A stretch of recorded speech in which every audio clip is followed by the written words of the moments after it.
I have not been to Minnesota in probably 20 years. Bring gas. Welcome to Flagrant Howls, a Minnesota Timberwolves lifestyle podcast. Now, Kyle, people may have noticed that we eliminated after 2 years the David Kahn reference in the intro to Flagrant Howls. Listen, we constantly keep the feedback pipelines open, and after 2 years, and the Wolves have built a little something here, we don't need to be referencing David Kahn anymore. So we heard the audience loud and clear. It was a good run for the David Kahn intro of Flagrant Howls. There was also fights over like the grammatical nature of survived and what was it? It was these two survived the David Kahn era and lived to tell about it. Yeah. I stand by that grammar. You can survive, you survive, and then you live on going forward. Either way, it's gone. It's in the archives, and we have a newer, quicker, snappier open here on Flagrant Howls. I hope to one day be able to hop on these mics and tell you that I survived and lived to tell about moving. But I'm no promises. Every day could be your last. That's the little bit of serious advice I give to the listeners today. And I don't know, this might be my last podcast because I am surrounded by boxes and the smell of cardboard and more labels that are like kitchen lower, kitchen higher. So I'll tell you this much. I've always been pretty pro the new ownership. And I know that we still don't have an arbitration date for the Timberwolves and that whole fiasco. But there's no way you can move a basketball team because I can barely move an apartment. So no one should move. That, man. Moving sucks. Think about my take. When you move from Seattle to Oklahoma City, and I guess it's easier when you're kind of burning the jerseys. Yeah, you don't have to move. Fire. Yeah, and I guess you probably have to. You move fewer things because you're not moving the merchandise. You're probably just going to buy new basketballs when you get to your new city. Maybe it's not that bad. Just like the bench presses, have got to be a lot. Like the equipment and stuff. But yeah, just get a new floor, burn everything down. What has been your least favorite thing to pack so far? Well, I don't. Oh boy, this is just gonna be a therapy session. I don't like change, nor do I like the process of change. So this morning when I woke up to make my standard eggs and toast, there's no more toaster. So that was tough. So like how do you figure out when to stop enjoying something? That's another one. Is like I don't have a coffee pot anymore, so I had to go get coffee again. Champagne problems, but I also don't like wrapping up valuable stuff. I would rather just take every vase or sentimental thing that my wife has and like put it in a backpack. But then after the 14th trip, you're like, you know what? This could probably be more efficient. So yeah, I'm hanging in there. But this is, like I told you off mic, this is the highlight of my week. We can go anywhere. This is the least prepped I've ever been for a podcast, and I've never been more excited. Me too, actually. I didn't even have much of a chance to watch the USA Germany. I like how USA, Anthony Edwards, and LeBron James and company are just playing these games down to the wire. Was it South Sudan? They were 42.5 point favorites, and they were down by like 17 at one point. I have one more moving question though before we get back to Rob Dillingham's magical performance, no pun intended, against Orlando. But are you guys doing like put everything on the moving truck move, or are you, because you're moving within the same city, are you trying to take as many things in trips in your car and then leave the big things? Like, what's your strategy? A little bit of both. Again, there are people that don't like me that, ironically, have helped pay for my new house. So thank you for hate listening.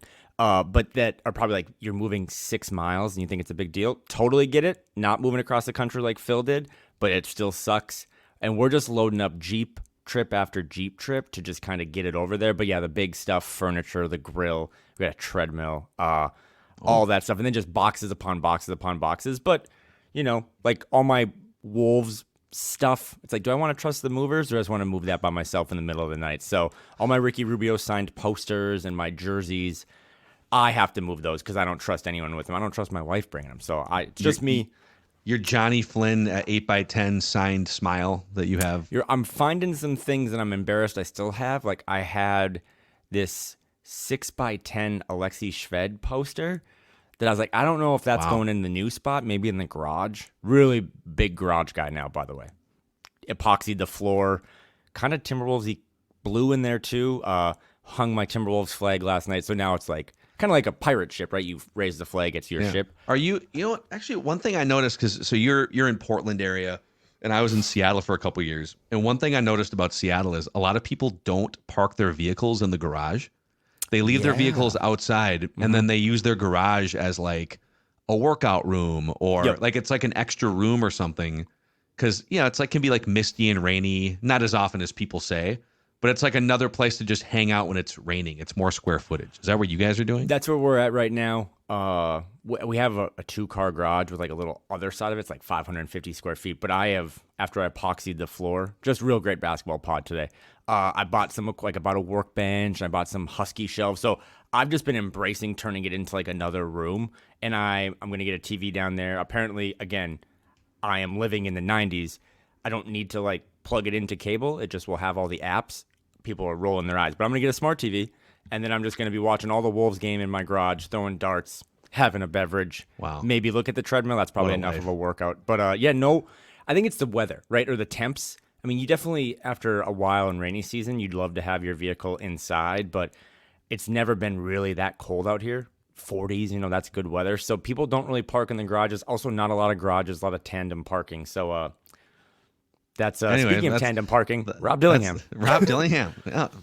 Tandem parking his points 25 next to his assist 12 in that game. He was awesome. So do you think do you believe in the game 5 summer league Rob Dillingham or the first, like do you think like the first 4 games were major growing pains, probably not going to be ready day 1, but the 5th game was like the vision that we all had when they moved up to number 8. Which version of Rob Dillingham do you think we get like in his rookie season? I think it's a Venn diagram. I think you get both kind of blended in. Those first couple games, the games that I was at, you could tell that he was asked by the coaching staff and the organization to lean into the things that maybe he hadn't shown before in college or in pre-draft stuff. And he did a really good job of playmaking. He had that 7 assist, 7 turnover game. That Philadelphia game was such an abomination on the sport that I don't really take anything of it, but he clearly showed chops of being a backup point guard. But then in that 5th game, they kind of, I don't think Terrence Shannon Jr. played. They had seen enough from him that like, okay, thumbs up, you're good. Same with Jalen Clark. And they kind of just let him cook more, literally. And he looked so comfortable doing it. He was open. John Wall was open about that those first couple games when Rob wasn't scoring as much, that it was frustrating to him and he was thinking about it.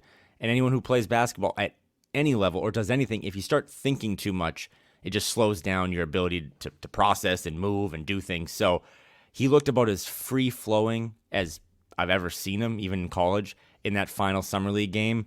And he showed that while size will always... Like I was thinking about this with Jaden, Phil.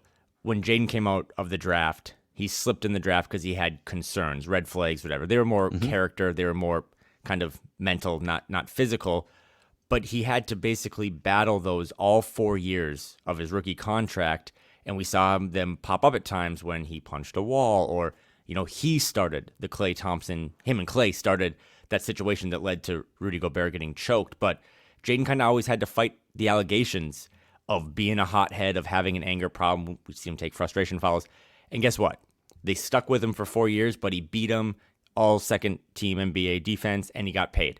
With Rob, the height stuff, I know some people really hate constantly bringing it up, but he is small, and he's going to have to fight those allegations that when he gets picked on in a game on defense, that's what you're going to talk about the next day on a podcast. But he showed, too, that his quickness, his handle, he does have a top 10 handle in the league day one. When he split that double team. Oh, my God. And he was cooking Jarrett Culver.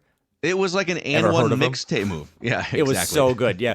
And then like the playmaking, like the no-look to Leonard Miller, who was cutting baseline. I thought Leonard Miller had a great summer league too. But yeah, Rob looked like he finally kind of figured it out, and then was also just like, hey, what if the offense starts cooking for me, which is my bread and butter, everything is going to be so much easier. So yeah, I know we're kind of in endorsement season, and I think for this podcast, we endorse Rob Dillingham as the backup point guard of this team and probably the starting point guard of this team long term. So huge finish. Wolves finished 4-1. C. Hines had those boys playing real hard. And the only loss they really had was that stupid Sixers game where they took 90 free throws. So a really good showing. A lot of guys showed out. Now they have stuff to work on. But for Rob and Terrence, I think now they finally feel probably are going to start moving, right? Like doing what I'm doing, but they just get to relax a little bit. I know that pre-draft process and ending college basketball season is a lot. So I hope those guys just get to hang out on a lake for a couple months, work on their games. But never been more excited for a season than I am now because they have so much young talent and they're returning their 8 best players.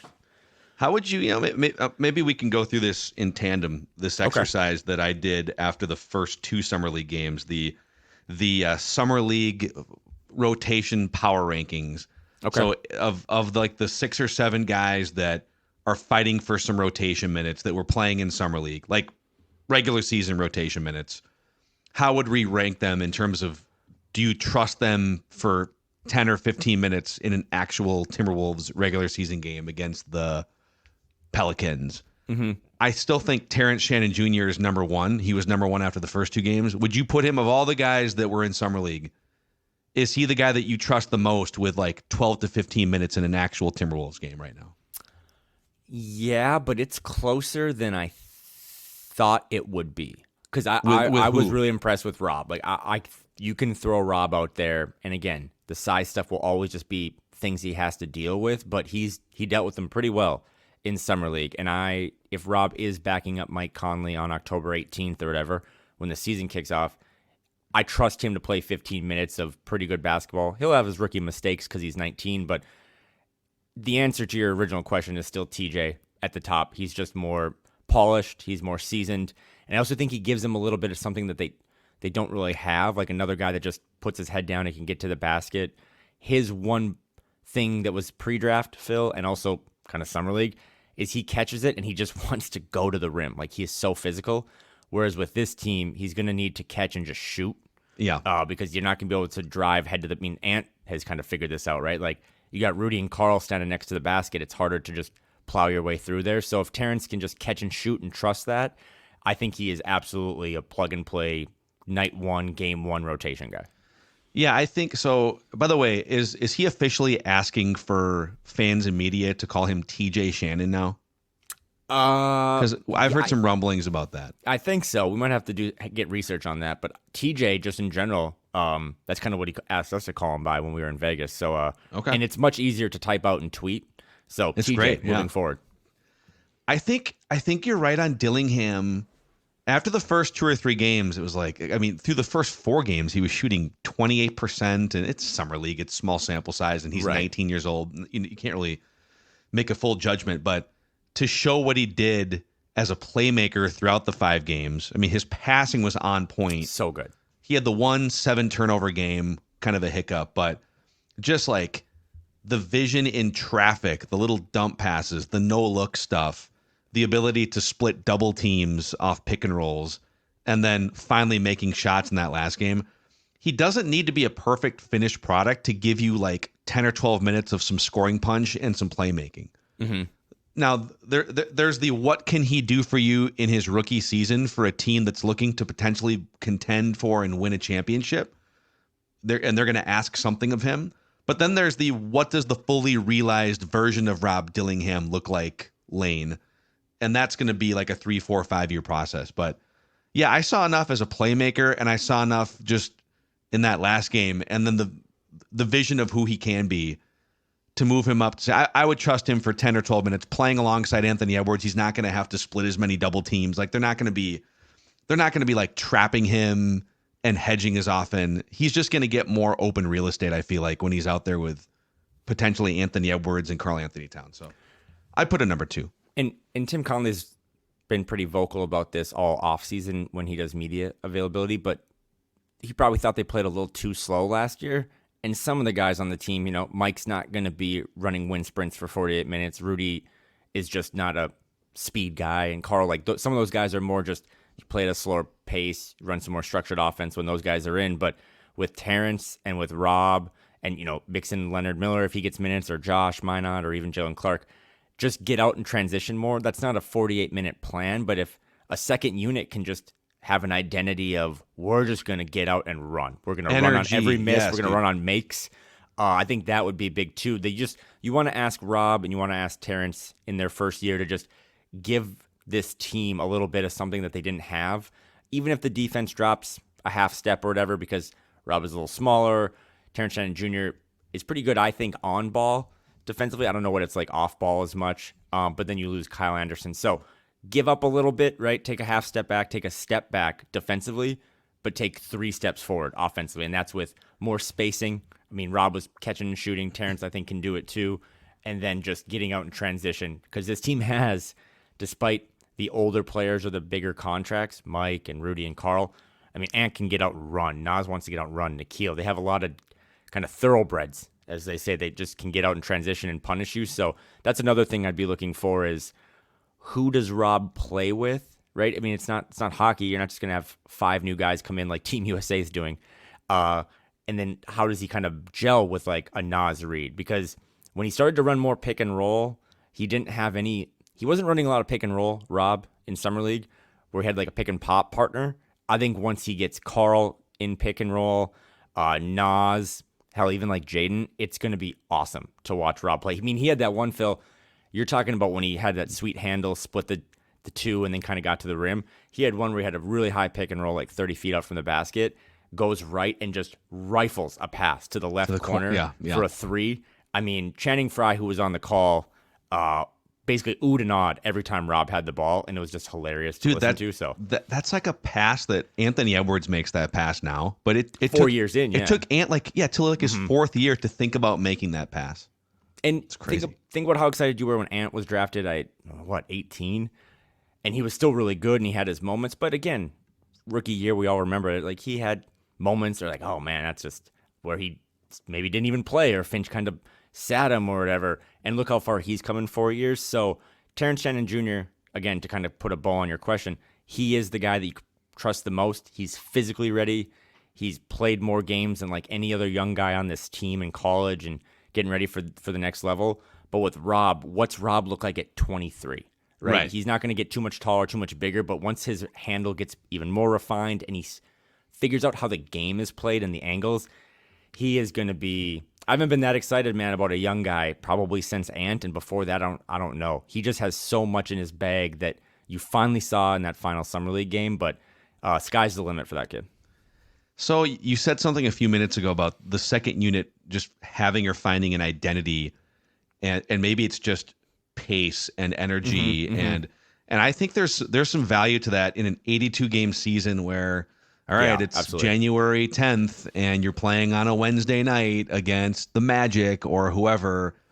It's a back-to-back, and you just sometimes need to be more awake for 2.5 hours than your opponent and just drink a couple extra Red Bulls or Celsiuses or something. And I think for those reasons, I would put Josh Minott 3rd on the trust tree pecking order, just in front of Leonard Miller.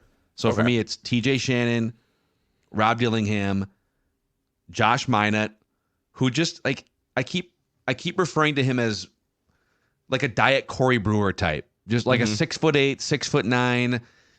You're gonna leave him open in the corner and just sort of let him shoot, but and that's his one major kryptonite.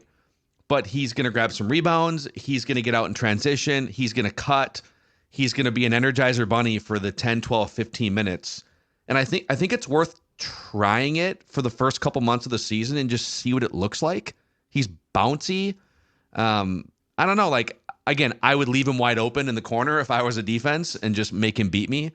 But I would try giving him like 10 or 12 minutes and just see what happens and say, dude, go play with more energy than anybody else and fly around and get 8 points and 6 rebounds. Yeah. People are not going to agree with you, and they're going to put Leonard Miller 3rd and then Josh 4th. Well, Leonard Miller's got a higher ceiling. He's more talented.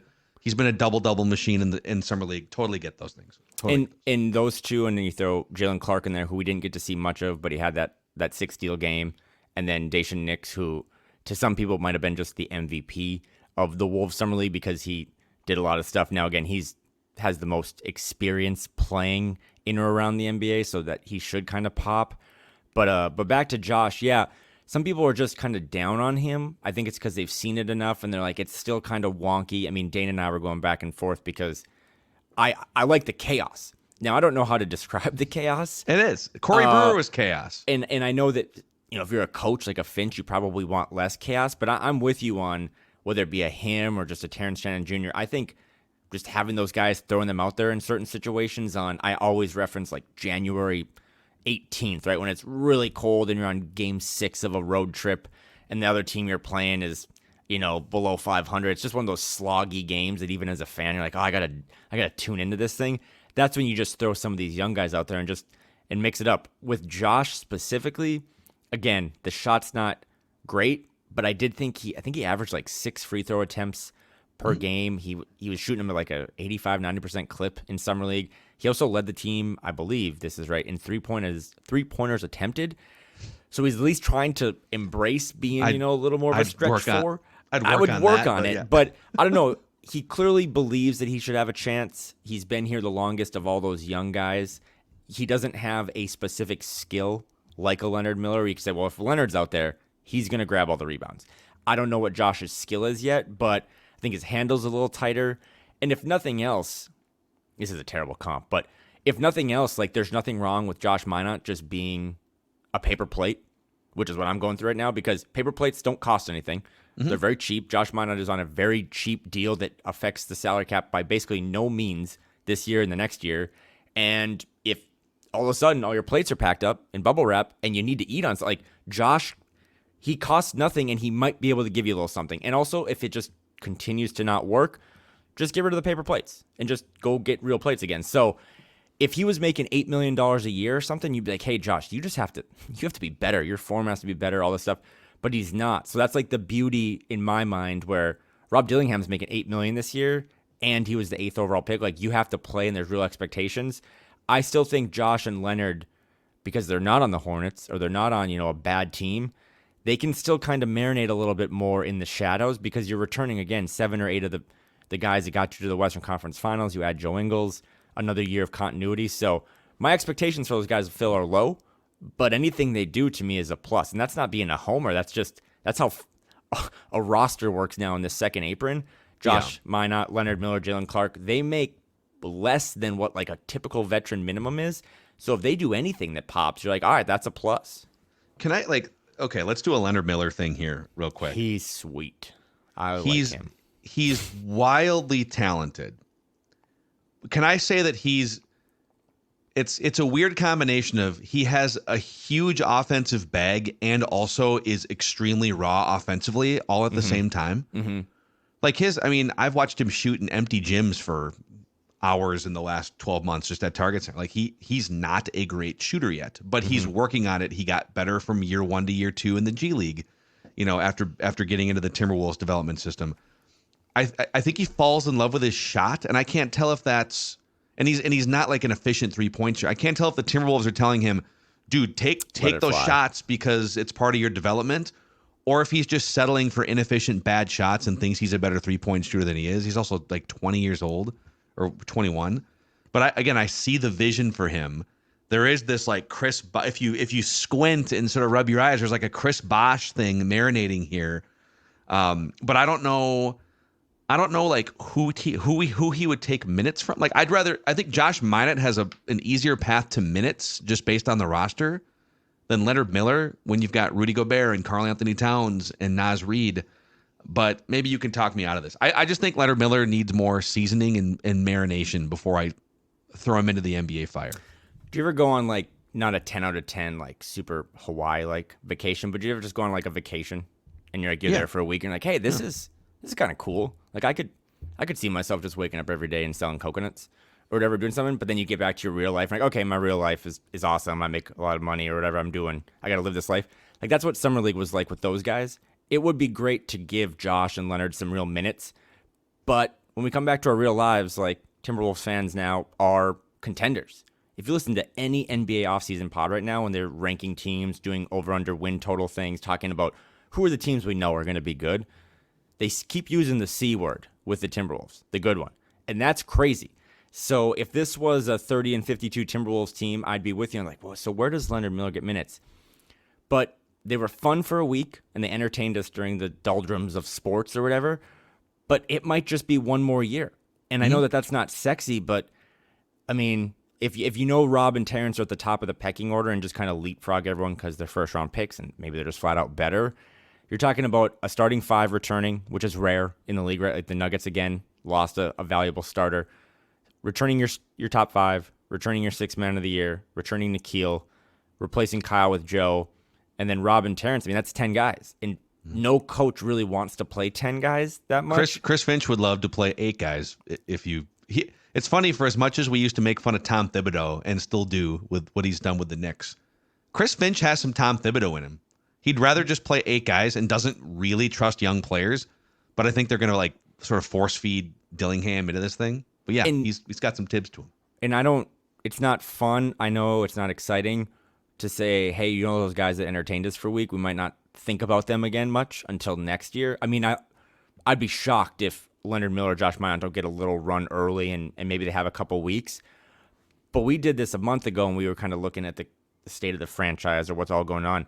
Next summer is just going to be, and it's a brace yourself moment, regardless of what happens with ownership this fall, next summer is going to be 10 times more important, possibly more chaotic, more positive, negative, whatever, than this offseason was, because that's when you're paying the tax and you might have a repeater tax, and have you extended Rudy Gobert and Carl and Jaden and Ant have all had these these contract extensions really start to kick in. Nas is a free agent. Nikhil's a free agent. So to your point about where does he play, he might just have one more year not really playing. And that's chicken and egg now for me. And that's why I've been like, can Leonard Miller really become a guy if he doesn't play? Can Josh Minott become a guy, a rotation guy, if he doesn't play meaningful basketball for 5 years? Right? Because it's not like at Memphis it was very meaningful. Leonard Miller played in the G League.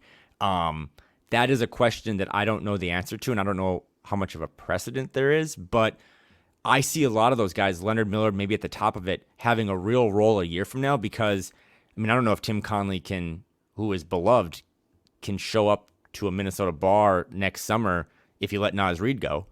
Have you thought about that? Like, if not Naz Reid leaving potentially in free agency in 2025, would that be more painful or less painful to the fan base than when Rubio tore his ACL? Wow. Oh, I don't want to short sell. I remember exactly. Like, I was watching that game. It's funny. I was there. It was crazy. You were at the game? I was at the game because it was against Kobe. I was watching with a bunch of friends and fellow Minnesota media members in Fort Myers, Florida, because a bunch of us were down there covering Twin spring training. And we went to Shoeless Joe's Sports Bar where they had like the full NBA package. It was the only bar in Fort Myers we could find that had NBA ticket. And like all of us were just glued to this game, just a bunch of Minnesotans, and then like all the snowbirds that were down there too. And it was devastating, man, because that was the beginning of an era. And then he comes back, and then Kevin Love breaks his hand doing the knuckle push-ups, air quotes, and the era just never got going. I think I still have to say the Rubio thing is a what if that didn't happen, would this era have been different? But yeah, I mean, to your point, Naz Reid can be a free agent. Mm-hmm. Rudy Gobert can be a free agent after the season. These are big, like, this is a full episode at some point. Because Gobert has a player option for $46.5 million, which you might, for 25-26, which you might, like normal people think, well, if you have an option to say yes to that, why wouldn't you? Well, he might have a chance either now or in a year from now to sign another like 3-year contract for $100 million plus. Like he just turned 32 years old, I think like 3 weeks ago, late June.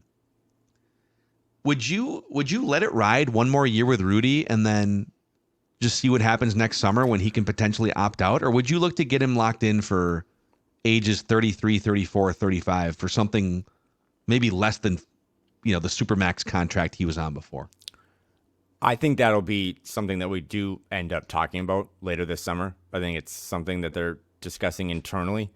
There's not much of a timeline or a deadline to have to get anything done. But yeah, you saw it with Mike, right? And Mike's at a different stage of his career. He is, when you get into your 30s, we can both preach to the choir here, every year kind of multiplies. So for Mike, he took a significant pay cut to stay with the team that he thought could be a contender, and it helped the books significantly. I mean, Mike Conley probably saved whoever owns the team $100 million in just a tax payment. So with Rudy, I would imagine that if it gets to the point where he has a $46 million option on the table, you don't really see guys decline that if it got to that point next summer. But I'd also imagine that maybe he feels the same way Mike does, where he's not going to take, 3 years, $60 million total. But yeah, can you get that number shaved down from whatever, $43 million next season and get it down to $36 or $35 million a year? So I would. I think as much as they have all these big guys and stuff, I think I would still try to keep Rudy around because of what he does for this team and just that presence and the rebounding and all that stuff. And I think he's going to age better. He's not a high-flying type above the rim like a DeAndre Jordan as much. I mean, he's in great shape, but he really does a lot of his work with thinking and pre-planning and trying to get himself in the right positions. So I would extend him now that window's kind of opening, because it also can allow you to have cleaner books moving forward. But it's just something that I've been thinking about, Phil, that we haven't talked about too much, nor should we, because it's a year from now. But you have all these big guys, including Josh and Leonard and stuff. But is any of them beloved more than Naz Reid? Like, I don't know. I just can't think of a world where all of a sudden Naz Reid is on another team. Yeah, I can't either. I think, but the question there is, did he sign for a discount last time around because he loves it here? I think the answer is yes, because he didn't even hit the open market. And then B, would he do it again? Or is it back up the Brinks truck for him this time? Yeah. Yeah. And if you're going to do that, can you justify only playing him 23 minutes a night? Now, I will say on the Rudy front, well, a couple things. We haven't even talked about Cat, and there's a chance that through all of this, as we talk about every summer, like maybe next summer is the summer where Cat gets moved. But I wonder, like, Tyson Chandler was kind of the previous generation Rudy Gobert, like this defensive. I think he was probably a little bit more of an Energizer bunny in terms of like athletic ability, but a guy that was going to lead the league in rebounds and blocks once in a while. And he played until he was 37 or 38, but around the age of like 31, 32, he went from being a 33 minutes a game guy down to maybe 25 minutes. I wonder if that's what happens with Gobert, if he's on board with it too, with his knees, and say, hey man, like, we want to keep you around. We may not play you 32, 33 minutes a night at age 33, 34. You have to be okay with only playing like 24, 25 minutes and making a little bit less money, but playing with Anthony bleeping Edwards as he emerges into his peak years. There'd be a lot in it for Rudy to stick around and maybe just like take on a lesser role in a couple years. Or they just completely pivot and they say, we're just going to become a Gazelle team that just the next iteration of when Ant is, we got Rudy in to learn how to play winning basketball and buy in on defense, and we have an identity. But the next chapter of Anthony Edwards' career looks more like, I don't know, not what Tatum's doing, because they have just the perfect roster, but just a bunch of guys around them that shoot threes, that get out in transition, that can lock up their own guy or play a team defense. And it's just, 5, 6'8" to 6'10" guys, right? And Leonard Miller is your small ball 5. So they have a lot of options. And again, while Summer League had, some times where you're disappointed in Rob having a 7 turnover game or Josh going 1 for 5 for 3, what the Wolves showed in Las Vegas is that they have, bigger picture. I know we get petty sometimes and make jokes, but for a team that less than 2 years ago was criticized for going all in and having no way to get better or pivot or to do anything else, they just continue to add really good young players. And it's funny being out here in Portland, like Klingon, who was drafted by the Blazers, who had a really good summer league. They're like, okay, look at this young core that the Blazers have with Klingon and Sharp and Simons and these guys and Scoot. And then it's like, oh, all those guys are kind of the same age as like Ant and Jaden and Naz and Dillingham. And, all those guys have like won real things and gone places. So not to bleep on like younger teams, but the Wolves also have maybe one of the best young cores in the league. And they're also winning at a really high clip. And it's just, again, a really fun time to be a fan. Yeah. Amen. No random Wolf of the week here. We had just kind of a crazy scheduling week here with you moving and us having training camp for Vikings starting Purple Daily. So we'll get producer Ross back in. And he was, by the way, in Cooperstown. He just getting back from Cooperstown, watching Joe Mauer get inducted. So we'll get back to the regularly scheduled random Wolf of the week next week. But until then, you've got some more box cutters to throw around your house and some more, I guess, paper plates to move around. Shout out rubber mallets, my new favorite tool. Just use them on everything. Just kind of feel like a judge, just beating the Husky shelves into place. Silence, silence in the court. All right, my friend. He's Kyle Theige. I'm Phil Mackey, and he's Rob Dillingham. He is him over there. And this is a Timberwolves lifestyle podcast. Flagrant Howls.